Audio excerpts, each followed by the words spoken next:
election of President Nandasena Gotabaya Rajapaksa was on a matter of national security with the Easter Sunday bombings.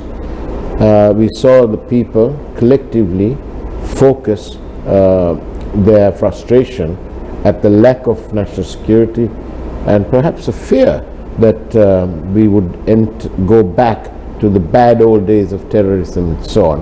And Gotabaya Rajapaksa became the president, thereafter followed by his party's phenomenal victory. But there's a Presidential Commission of Inquiry going on. At the same time, there's this 20th Amendment going on. And at the same time, there's growing concern that democracy and equality may be at peril. What's your take? Faraz, with regard to the 20th Amendment, I feel if it is passed, democracy is going to be buried. There is going to be no democracy in this country. And now it is before the Supreme Court. There are, I believe, 39 petitions before the Supreme Court. Faraz, there is a very interesting point which has come to my mind. And that is basically in our constitution, the sovereignty is with the people. In the good old days, the sovereignty was with the king. Yeah. But our constitution, it is with the people. So exercised through parliament. Exercised through parliament, exercised through the executive, exercised through the judiciary. Right. So basically for us, it is the people's power that is given to the executive, that is given to parliament, and that is given to the judiciary. Indirectly given to the judiciary. Indirectly. Because we don't elect them. We don't elect them. Indirectly given to the judiciary. Right. So for us, now, when the President Sirisena, after he became president, yeah, I think he is the only person who divested his powers. Yes. So what's your take on repossessing? No, that's the thing. The powers. That's what I'm trying to come to for us. Yeah. Now, these powers, which was concentrated with him, he divested them. Right. Everything which could have been divested without going for a referendum, yeah, was divested. The argument may be that he divested a bit too much. No, that's a different matter. Yeah. But the fact of the matter is, in the interest of having more democracy, more transparency, he is the only person who came into the seat whilst being elected. He said, okay, you draft it, you reduce my powers. Right. So that was done. Did he kind of Lanu Kava no, from Rani Wickremesinghe? No, for us. Maybe a small part of the rope he would have taken, yeah, consumed. But basically for us, it was a alliance against the 18th Amendment and the tyranny for us before yes, the 2015. Yeah. The Rajapaksa administration was getting ready to be in power forever. Right. By bringing the 18th Amendment. Yeah. So then Venerable Madulu Awesobita started the movement under his leadership, yeah, to change the constitution and to reduce these powers. Yeah. So that is the movement which propelled President Sirisena to come and take leadership of that movement, and then as a result of that he became the president. So having been the president, he reduced the powers. Right. So now for all intents and purposes, now for instance for us, yeah, under the Right to Information Act, yeah, how many people have benefited? yeah. Now this they are not going to take that away apparently. Yeah. But the fact is for us, when you dilute all the other freedom which has been given from the 19th Amendment, and you only leave this, how effective is that going to be? So my argument is this: once powers have been divested, yeah, given back to the people, yeah, because basically the president, without deciding for himself, what he has done is he has divested it. There are various commissions, there are various what you call constitutional councils which have come in.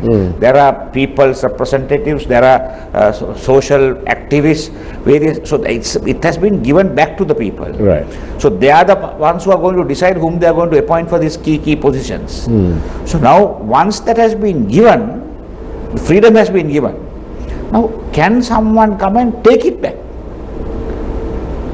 My humble opinion is, I think that requires to go before the people and ask. So what you're saying is that if, as indeed the case is now, that the president and the parliament, the SLPP, are asking for a return to repossess the powers. To repossess. What you're saying is, in that event, the people must have a say, because and therefore national referendum. Yeah, because for us, when you divest the powers, you have divested to the people. Right. You have given it to the people. So people are sovereign. So now how can you repossess it without getting their consent? This is one aspect that you are articulating. This is, I feel, for us, this is the main aspect. Right. Do you think this is the very aspect that the members of the Supreme Court will be looking at? Well, I hope, I assume that this will be put forward. Yeah. This will be put forward to the Supreme Court, and by the petitioners. By the petitioners.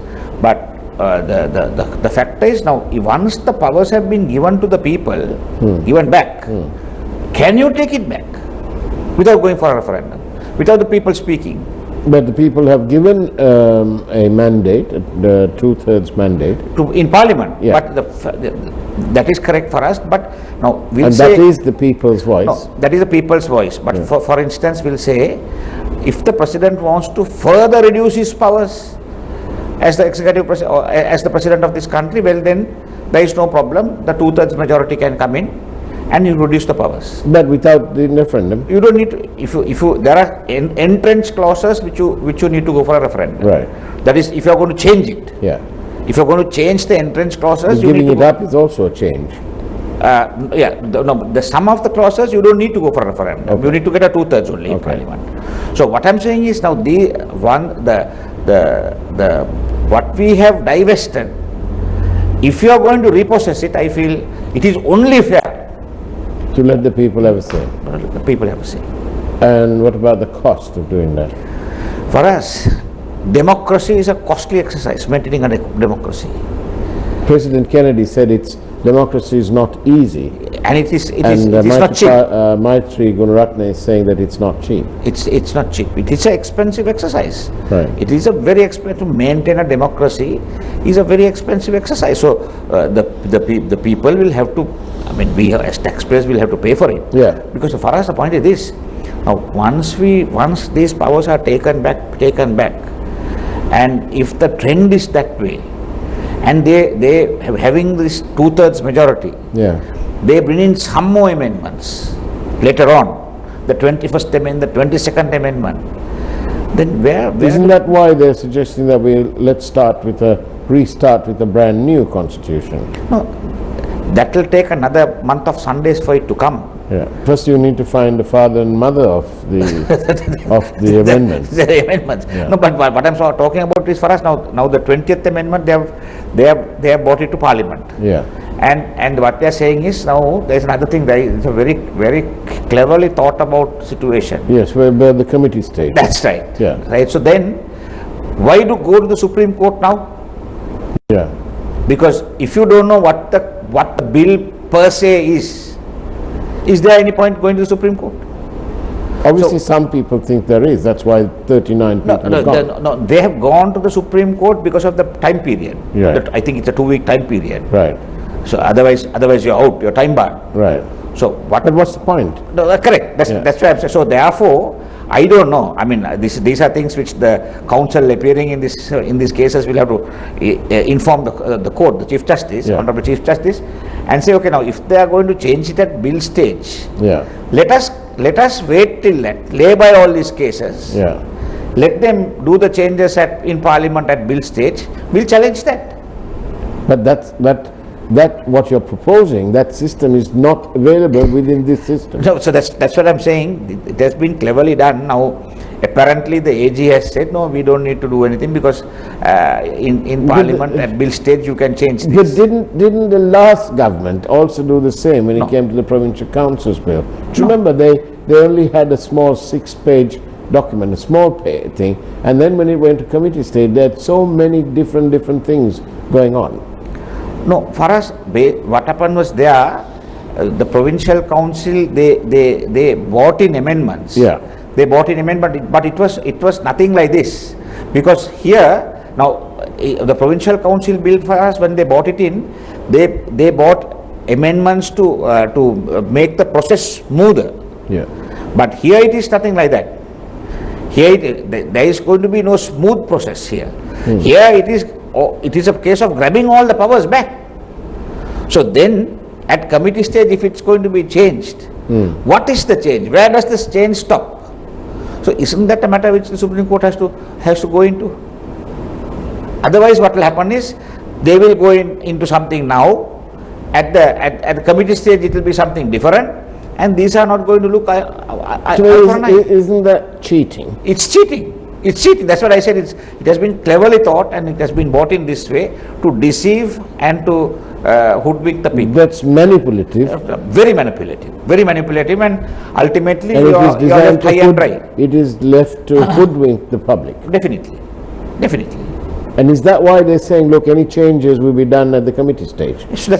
Because and they are playing both sides against the middle leg, where they are saying no, we can do it at the committee. We don't have to go to the Supreme Court, or there's nothing that we have to do here. So what is happening is how, we have a viewer who says to me, dang sappada. I wanted to do it in my MR voice, but I can't. But is that what it is? We've had one manipulative politician in the form of Ranil Wickremesinghe, who did his party grave damage. So much damage that we still to this day we don't have a UNP man or woman in Parliament. But I thought they sorted it out and Mr. John Amrutunga was going into Well, no, somebody's, I think Akila Viraj has said no. John says yes. But, there you go. It's so you've had that. Then you had the SLFP also decimated to all sorts of all-time lows. Yes. And now we have two new boys on the block, the SJB and the SLPP. Yeah. So, in all of this, Maithri Gunaratne, this is all manipulative, and the people are about to, be let down once again. The people are being led up the garden path. No, for us, I of course feel that this 20th Amendment is only understood maybe about 20% of the voting population. Yeah. And I think 80% of this voting population even doesn't care what happens. So until Electors are fed up. not because it doesn't, because today for us economically everyone is at a very low ebb, and All over the world. all over the world, and even in Sri Lanka, survival is becoming a problem with every passing day. So I don't know whether everyone has the time to go into this and study this and come and even place the objections. On that note, Maithri Gunaratne, let's go for a short break. Let's find out if it's really sappada or not after the break.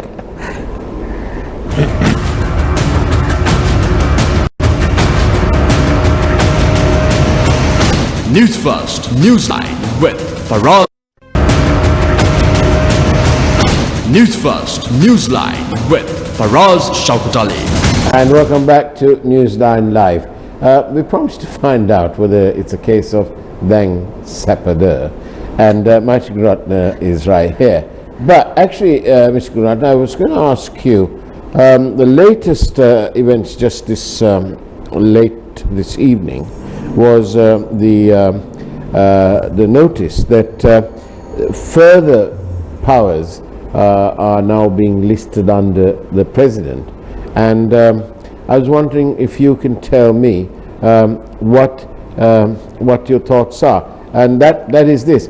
President Gotabaya is bringing the National Priority Program under the Presidential Secretariat. The President's amending the Gazette of Subjects and Functions, as the program was not listed under any particular institution in the earlier Gazette, and where all ministries to coordinate and implement activities in relation to respective subject areas within the Presidential Task Force. Also, the following institutions will now function under this program as well, and they are Sri Lanka Telecom, the TRC, the ICTA, ICTA, the BOI, and the Port City Project. National priorities include expanding digital governance, installing international electronic commerce and electronic payment systems, payment gateways, and introducing legal and institutional provisions for transforming Colombo City into an international commercial, trading and financial center. What do you have to say about that? For us, concentration of powers to one person in this present scenario is not one of the best things to happen. Yeah. But for us, in this context, in today's context, I think a president is keen in doing something concrete and fast. Yeah. And I feel the cabinet which he has, most of them are not competent enough to take this program forward. So going from his past performance as Secretary Defense and all that, he was a person who delivered certain things, and at this time I feel the country needs a very, very vibrant and fast, proactive setup to take these ideas forward. Right. So vis-a-vis that, it may not be a bad idea for him taking the powers. Yeah. But for us, it's happening in a scenario where by bringing in the 20th Amendment, they are trying to take the powers which has been vested with the people again to them. So this doesn't taste that good. It's not at the correct time. I was wondering how our ambassadors and our representatives all around the world are going to explain that in Sri Lanka, what the president says is in effect a circular. Because that's what the president said a few days ago. He's some officials said, but there is no circular, and he said, but I'm the president. What I say is, treat it as a circular. Write it down and say. Faraz, I of course feel, isn't that a bit dictatorial? Well, you can say it is dictatorial, but I feel, Faraz, these are the state officials also. They want everything by way of circular. Hardly anything is done. Yeah. And whatever said and done, he's going to the people, he's checking out their problems, and he's trying to give on-the-spot solutions. Yeah. So those are things for us which we have to, commend. Yeah. Everything what he does is not, should not be criticized. But those are things which I feel which are good. They're not really criticisms, but we are pointing out that where we are all striving for equality and equity, I can understand his frustration that officialdom hasn't delivered as much as we want. Precisely, Faraz. And the power sector is a classic example. Because Faraz, and so on. The president knows when he goes and when he gives out certain instructions, if they are trying to throw in some kind of circular, or there is no circular for them to do it. Yeah. What else is he to say? He is the executive president of this country. Correct. So, I can't see anything wrong in him saying, okay, so I'm the there was president. a flourish of frustration. Flourish of, definitely. And when a fellow comes and says, there is no circular to do it, he's being a bit of a workaholic kind of. No, and he's standing on ceremony. No, when they come and say that they just can't do it, how can you accept it for us? Yes, but now I'm wondering, if I may, if we draw the same sort of parallel to the case of the unfortunate Lalit Viratunga and the Silreddy matter. Right? I don't want to be going into the legalities, but over there, Lalit Viratunga was the chairman of the TRC. He clearly got instructions from somewhere else, because dear Lalit didn't wake up one morning and decide to hand out this money. Faraz, I don't think the parallel is reasonable, because why not? Because President Gotabaya Rajapaksa, this circular issue came when he was going on his field rounds, and somebody complained. Yeah. and it was a complaint which came from the people. Yeah. It was more or less it was a meeting with the people. Yeah. And the people brought this up, and then he gave instructions. So it is not as similar as the Silreddy campaign. Yeah. Because the Silreddy campaign was, for us, it was at the time of an election. They were taking the TRC money without the then President and now Prime Minister Maithri Rajapaksa did confirm that yes, I am the one who told him to do it. Yes, so correct. So the system has not taken him to court. That is, the system hasn't taken him to court, but the system has taken Mr. Viratunga to court. But the fact is, Mr. Viratunga also should have not done that type of thing at the helm of an election. And that's where the parallel comes. That official out wherever it was, when he pointed out to this President Rajapaksa, but sir, there are no circulars, and then in this flourish of frustration, the President says, well, look, I'm the President. I'm telling you. Yes, so for us, what I feel is, now, that official, what he can do is to carry out that instructions as per the instructions given by His Excellency the President on such and such a day and such a place. I must ask you this question, because this is very relevant to what is also going on. Because whilst the 20th Amendment is going on, whilst these presidential commissions of inquiries and so on are going on, Sri Lanka is suffering grave injustice to its environment. Leopards are being trapped and killed. The elephants are being ill-treated for years and years. Forests are being cut. Forests are being cut. The human-elephant conflict is still very much on. There's poaching in our waters, and therefore this question. And then there are power stations that are polluting the environment. The people are not being relocated. Lots of environmental issues, and that is actually the 20th Amendment can be fixed in 5, 10, 15, 20 years, but you can't fix the environment like that. And therefore, so is it okay then for the President to go to Singharaja after having had a meeting with experts a few days before that, and having been advised that it would be a bad move, he nevertheless went to the forest and ordered the road to be cut? For us, the road had already been cut. If I'm subject to correction. Yeah.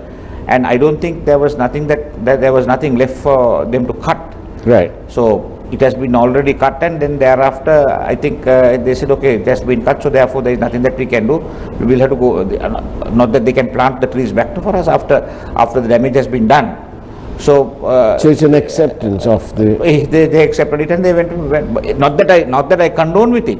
Right. But for us, that is what had happened, and he went after maybe 2 weeks or 3 weeks after this whole episode had taken place. Yeah. And once the road had been cut for us, there is nothing that anyone can do. No, anyway, for us, I feel all this is slowly taking this country to a dictatorship. That is the long and short of it. But so it's going the way Singapore went. No, Malaysia went. Indonesia. Singapore is almost nothing but a police state. But unfortunately, Maithri Gunaratne, we've run out of time, and it's time for the evening news. But thank you very much. Thank you ever so much for your time. We appreciate your presence, and that's the way it was on Newsline Live. Take care, and do watch the primetime news coming up shortly. And on that note, God bless you.